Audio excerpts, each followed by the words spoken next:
이 증권사들이 총수익 스와프 TRS 거래를 통해 대기업의 계열사 부당 지원을 도왔다는 논란이 확산되고 있습니다. 금융당국이 불법 TRS 거래를 무더기로 적발했는데요. 문제는 규정상 문제가 없는 TRS 거래도 여전히 부당 지원의 통로로 사용될 수 있다는 겁니다. 자세한 내용은 취재 기자와 함께 이야기 나눠보도록 하죠. 증권부의 이수연 기자 나와 있습니다. 먼저 TRS가 뭔지서부터 한번 설명을 듣고 문제나 지금 상황에 대해서도 설명을 들어봐야 될 것 같은데요. TRS가 구체적으로 뭡니까? 네, TRS 거래는 총수익을 거래하는 방식의 장외 파생 상품입니다. 쉽게 설명하면 A가 투자를 하고 B가 그 투자에 대한 수익과 손실을 모두 갖는 형식입니다. 이때 B는 A에게 수수료를 지불하고요. A가 총수익 매도자, B가 매수자가 되는 형태입니다. 사실 돈을 빌려서 투자하는 것과 비슷한 맥락인데 실제로는 돈을 빌리지 않는다는 것이 차이입니다. 이번에 문제가 된 사례는 증권사가 매도자, 대기업이 매수자인 형태인데요.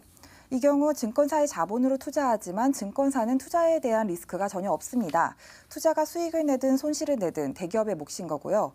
증권사는 대기업에게 고정적인 수수료를 받을 수 있습니다. 반면 대기업은 큰 자본이 없어도 투자의 수익을 챙길 수 있고 무엇보다 투자의 주체는 증권사이기 때문에 겉으로 드러나지 않습니다. 증권사가 매도자였던 사례도 있지만 SPC, 페이퍼 컴퍼니를 통해 대기업과 TRS 거래를 하는 경우도 많습니다. 이때 증권사는 중간에서 매매 중개자 역할을 하는데 이 경우 더더욱 감시망에서 벗어나기 쉽습니다. 대기업이 계열사를 우회 지원하기 위한 통로로 TRS 거래를 활용했다는 지적이 나오면서 문제가 불거졌는데요. 효성의 부당 지원 혐의를 검찰에 공정위가 고발하면서 증권사가 관여했다고 지적한 바 있고 최근에는 SK도 논란이 된 사례가 있습니다. 생소하신 분들에게는 이거 설명만 이렇게 열거로 들어보다 보면 사실 이해는 잘 안 가실 수도 있는데 TRS를 굳이 이렇게 복잡한데도 하는 이유를 좀 들으시면 어느 정도 좀 지금 상황에 대해서 이해를 하는 데 도움이 될 것 같습니다. 이게 어떤 순기능이 있길래 이런 거래를 하는 거죠? 네, TRS도 많은 파생 상품들의 목적처럼 리스크 회피와 레버리지 투자를 할 수 있다는 본기능이 있습니다. 최근 은밀한 뒷거래라는 눈총을 받게 된 건 대기업이 TRS 거래를 계열사 부당 지원의 통로로 활용했기 때문인데요. 일각에서는 TRS 거래의 본질이 계열사 부당 지원이나 지분 공시 회피를 위한 것이라고 지적하기도 합니다. TRS 거래를 하면 투자는 증권사 혹은 페이퍼 컴퍼니가 하고 그 수익이나 손실은 대기업이 갖게 됩니다. 그런데 이 과정에서 대기업이 계열사 지분을 취득할 때 해야 하는 지분 공시를 회피할 수 있습니다. 왜냐하면 실제로 지분을 갖는 건 아니기 때문입니다. 또한 향후 업황이 좋지 않아 아무도 투자하지 않으려고 하는데 대기업이 증권사를 통해 투자를 하면 계열사의 주가를 방어할 수 있습니다. 대기업은 큰 돈을 들이지 않고 손실폭과 증권사 수수료만 감당하면서 부실한 계열사를 지원할 수 있습니다.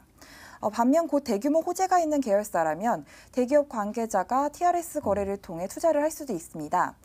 지분은 증권사의 것이고 그 수익만 대기업 관계자가 갖게 되는 겁니다.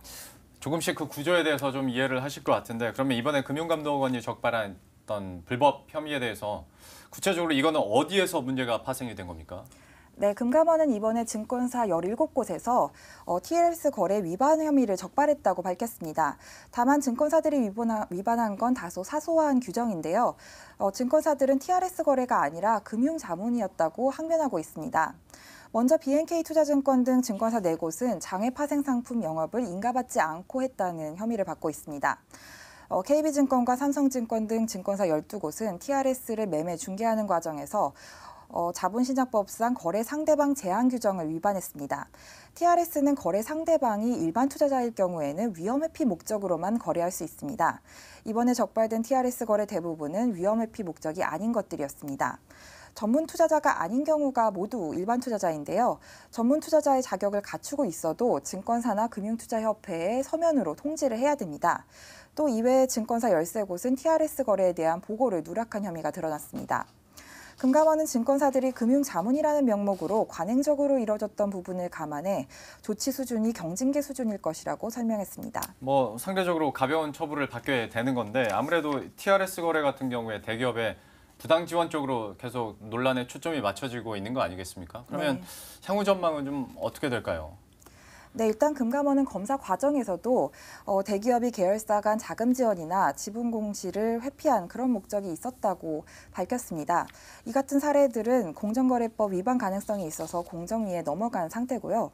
TRS 거래에 대해 남는 의구심은 적법한 TRS 거래라고 해도 여전히 대기업의 부당 지원 통로로 이용될 수 있다는 겁니다. 앞서 금감원이 적발한 사례를 보면 결과적으로는 장외 파생 상품 인가를 받고 또 거래 상대방을 전문 투자자로 등록하고 월별 보고만 제때 하면 걸리지 않았다는 겁니다. 실제로 적발된 증권사 17곳에 이름을 올리지 않은 증권사 가운데도 대기업 계열 증권사가 있고요. 이번에 적발되지 않은 건 자본시장법 규정을 위반하지 않았다는 뜻이지 대기업의 부당 지원에 연루되지 않았다고 단정할 수는 없는 겁니다. 또한 적발된 TRS 불법 거래는 6조 원 수준, 증권사 17곳이 받은 수수료는 1,000억 원대, 평균 수수료는 1.8% 수준이었습니다. 1,000억 원대라고 보면 큰 액수처럼 보이지만 증권사들이 돈을 대출해 줄 때 받는 이자를 생각하면 그렇게 큰 규모가 아닙니다. 실제로 업계에서는 TRS 거래를 통해 돈을 벌려고 한 것이 아니라 대기업과 관계를 쌓기 위해 금융 서비스 차원에서 제공한 것이라고 보기도 합니다. 예를 들어서 대기업과 TRS 거래 등으로 관계를 쌓고 나중에 더 큰 수수료를 받을 수 있는 거래가 있을 때 그런 계약들을 맺는다는 거죠. 오히려 1.8%라는 수수료는 대기업에 대한 특혜성 수수료라고 해석될 수 있는 여지도 있습니다. 결과적으로 TRS 거래는 증권업계와 대기업 간의 은밀한 뒷거래라는 그런 오명에서 벗어나기 어려울 것으로 보입니다. 이번 금감원 검사로는 증권사들이 경징계를 받고 끝나겠지만 연루된 대기업의 목록과 위법 행위가 드러나면 다시 큰 논란이 불거질 가능성도 높아 보입니다. TRS 불법 거래 적발 사항에 대해서 이수연 기자와 함께 알아봤습니다. 고맙습니다.